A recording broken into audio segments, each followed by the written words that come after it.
J'ai déjà beaucoup parlé de la génétique et de la longueur maximale, dans des vidéos sur YouTube, dans des articles de blog, etc.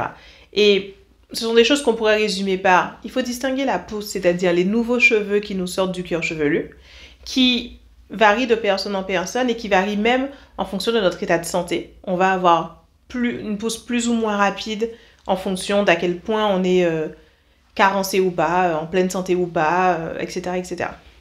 Et de l'autre, il y a la rétention de longueur, c'est-à-dire à quel point on va éviter de casser nos cheveux.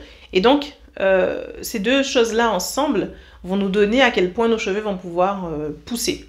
Et bien sûr, en plus, quand on parle de cheveux crépus, il y a cette notion de longueur apparente, où là aussi, pareil, si on a vraiment en tête un certain style, il faut aussi tenir compte de la longueur apparente.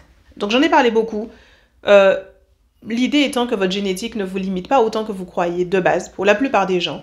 La plupart des femmes noires stagnent entre 15 et 25 cm de longueur et pensent que c'est normal et que c'est la génétique et que c'est comme ça.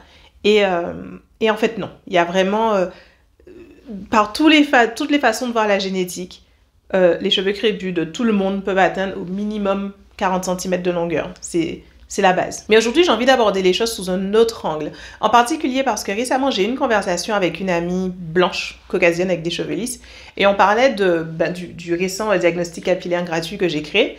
D'ailleurs, c'est l'occasion de vous dire, le diagnostic capillaire est ouvert et gratuit jusqu'à mercredi matin 8h. Donc allez-y, il vous reste quelques jours à ce stade pour y aller, pour que ce soit gratuit. Le lien dans la description. Et en plus, vous serez sur liste d'attente pour Crépus-et-Long dans les inscriptions ouvre mercredi matin, pareil à 8h. Et Crépus-et-Long, c'est mon programme en ligne dans lequel je transmets. Donc c'est un accompagnement sur 1 an pour mettre en place tout ce qu'il faut pour transformer sa routine capillaire, débloquer sa pousse. Etc. etc. Et donc pour revenir à la conversation que j'ai eue avec mon amie, lien dans la description, cliquez, allez-y. Pour revenir à la discussion que j'ai eue avec mon amie, je lui parlais donc de ce diagnostic et elle me disait mais c'est trop bien, mais ce serait tellement bien qu'il existe quelque chose comme ça pour les cheveux lisses parce que mine de rien, nous, elle me dit moi j'ai 40 ans et j'ai les mêmes problèmes avec mes cheveux que j'avais à 15 ans. Entre-temps, rien n'a changé. J'ai vu différentes coiffeuses, j'ai tenté des trucs, il n'y a rien qui a changé. Et jusqu'à présent, je ne sais pas qu'est-ce qui crée le problème exactement, pourquoi, comment le résoudre, j'en ai rien. Que pour nous, les cheveux lisses, oui, techniquement, on a tous les rayons des supermarchés, on a des coiffeuses, on a toute cette industrie de la coiffure qui existe pour nous, mais en vrai, on nous vend des trucs. Mais on ne nous résout rien.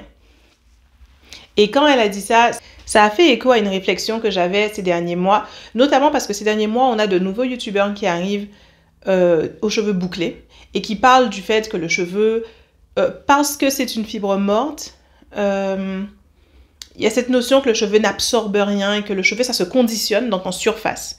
Et que la notion de faire pénétrer des soins, etc., que c'est un mythe, que ça n'existe pas et tout et tout. Et c'est quelque chose que j'ai retrouvé dans mes recherches quand je travaillais sur ma formation pour devenir coach capillaire. Formation qui s'appelle École Cheveux Texturés. J'ai passé en revue aussi tout ce qui existait donc en CAP coiffure, en bac pro coiffure, ce qu'on enseignait. Et effectivement, le cheveu dans la culture occidentale typique est perçu comme étant quelque chose qu'on ne peut soigner qu'en surface. Et du coup, dans la façon classique de s'occuper des cheveux, même du coup lisses, il y a cette idée que tu polis la surface du cheveu pour rendre la surface un peu belle, un peu lisse, tu enveloppes le cheveu de ce film protecteur, et c'est tout. Ce qui veut dire que le cheveu, à mesure qu'il pousse, assez rapidement, il va commencer à fourcher. Ce qui veut dire que pour le cheveu lisse, il y a cette notion de se couper les cheveux tous les 2-3 mois, parce que c'est le moment, tous les 2-3 mois, où les fourches vont devenir trop visibles, les pointes vont être trop abîmées, les pointes qui sont la partie la plus vieille du cheveu, donc tu viens, tu coupes.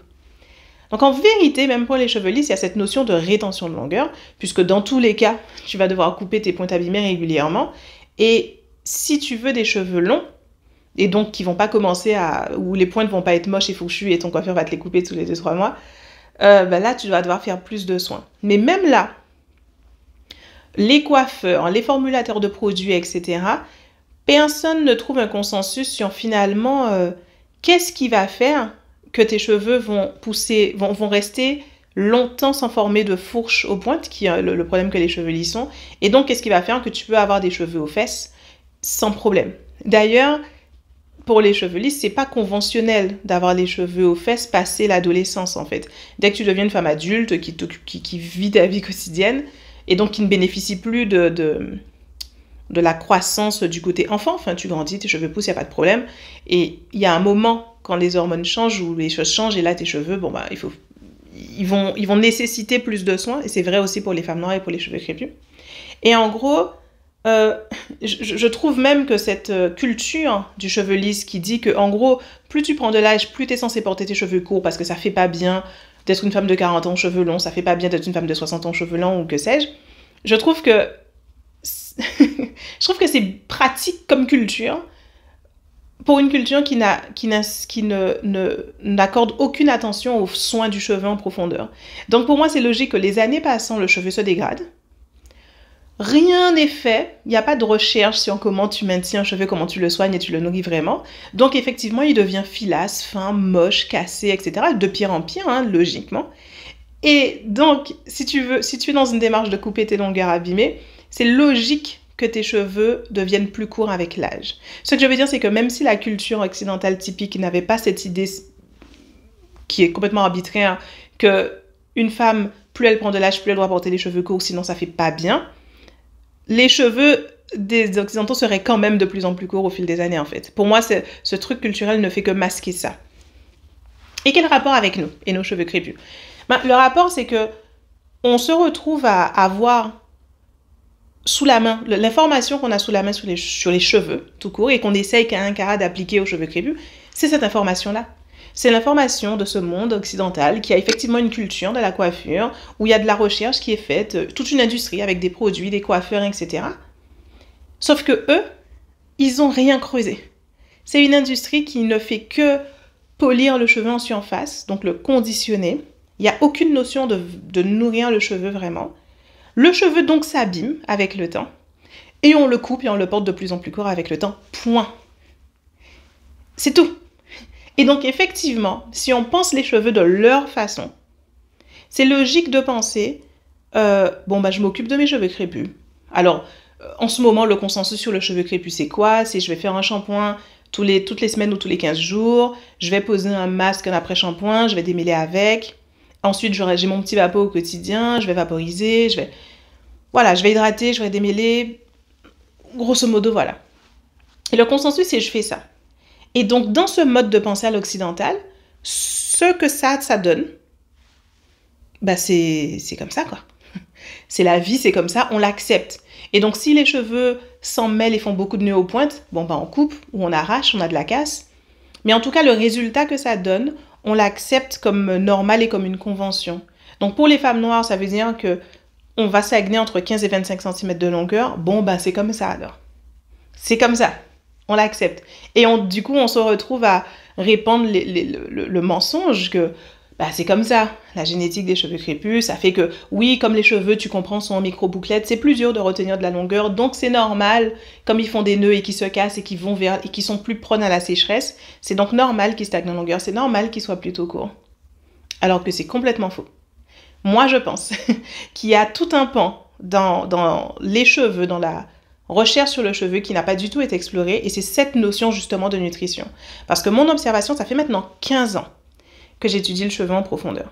Alors, pas depuis un laboratoire scientifique, mais 15 ans que j'approfondis de mon côté, 15 ans que j'ai vu passer des tas de chevelures. Dans tous mes programmes et tout ça, à ce stade, si on fait le compte, on est aux environs de 5000 chevelures qui sont passées d'une façon ou d'une autre sous ma main, entre guillemets, moi ou mes coachs, ou en tout cas dans mon entreprise, et je passe souvent en revue tout le monde. Je regarde tous les emails qu'on a reçus, je regarde les photos, je regarde ce que les gens ont comme calendrier de soins, ce qu'ils font comme soins, etc. Et d'ailleurs, c'est comme ça que le programme Crépulon ne fait que se bonifier avec le temps dans son taux de réussite, dans les résultats qu'il donne, depuis que je l'ai créé en 2017, parce que je suis passionnée de comprendre comment ça fonctionne et comment on améliore la performance, entre guillemets, du cheveu. C'est-à-dire sa capacité à devenir de plus en plus long sans avoir les inconvénients qui font en général que le cheveu s'arrête dans sa prise de longueur.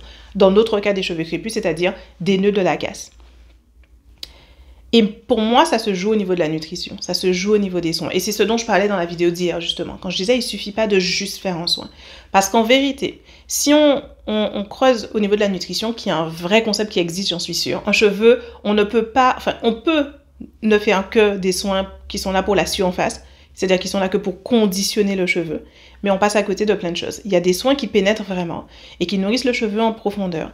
Et grâce à ces soins, on peut augmenter considérablement la capacité de nos cheveux à pousser long sans les problématiques typiques, qui sont, encore une fois, pour nous, ce sont les nœuds de fée, les fourches, mais dans une moindre mesure, dans le sens où on en a tout le temps de toute façon, les nœuds et donc la casse. Ça compte, ça compte, ça compte. Et donc, moi, je pense qu'on devrait, nous, on a cette opportunité avec le cheveu crépus, où c'est une industrie finalement récente, qui a quoi, 20 ans à tout casser. On a cette opportunité de ne pas faire les mêmes erreurs que eux ont fait. Eux étant la version occidentale sur cheveux lisses. Et nous, on a l'opportunité que notre consensus, que les choses qu'on se dit, les choses qui se transmettent comme ça, de façon informelle dans la culture, que ce ne soit pas des choses qui vont venir nous dire, bon, pour la plupart des gens, les cheveux, ils arriveront aux épaules maximum, et c'est comme ça, c'est la vie, hein. Après ils s'arrachent, ou alors il faut couper, et à mesure que tu vieillis, les cheveux sont de plus en plus courts, hein, parce que c'est comme ça, hein, voilà. Non, que notre consensus soit, non, si tu nourris correctement tes cheveux, il n'y a virtuellement pas de limite. Après, bien sûr, ton état de santé crée des variations, mais virtuellement, il n'y a pas de limite. Et je dis ça parce que dans la méthode que j'ai développée, j'ai réalisé qu'il y avait moyen de contrebalancer avec les soins les choses qui viennent de l'intérieur. C'est-à-dire même si tu es tellement stressé que tu as les cheveux qui tombent, ou même si tu as un choc émotionnel qui rend tes cheveux secs ou gris, même si tu as une mauvaise alimentation qui fait que tu as des carences et donc tes cheveux ils poussent pas bien, il y a plein de choses qui se passent à l'intérieur et qui altèrent la qualité du cheveu, c'est-à-dire qu'il va pousser plus fin, plus cassant, etc., qu'on peut totalement contrebalancer ensuite avec les soins et qui permettent du coup de revenir à un cheveu normal qui du coup est un cheveu qui n'a aucune limite dans jusqu'où il peut aller. Et c'est ma conviction forte. Voilà. Du coup, dites-moi ce que vous en pensez en commentaire. Vous avez sûrement vu les contenus de toutes ces autres personnes qui disent le cheveu, ça se conditionne, ça se passe en surface, il n'y a pas d'histoire de nutrition, blablabla. Dites-moi ce que vous en pensez. En tout cas, vous avez mon opinion. Et n'oubliez pas, il vous reste 2 jours pour accéder à mon diagnostic offert gratuitement. Le lien pour le quiz est dans la description. Et je vous dis surtout à mercredi matin, 8h pour l'ouverture des inscriptions Crépulon, parce que je suis sûre que je peux faire une immense différence pour vos cheveux.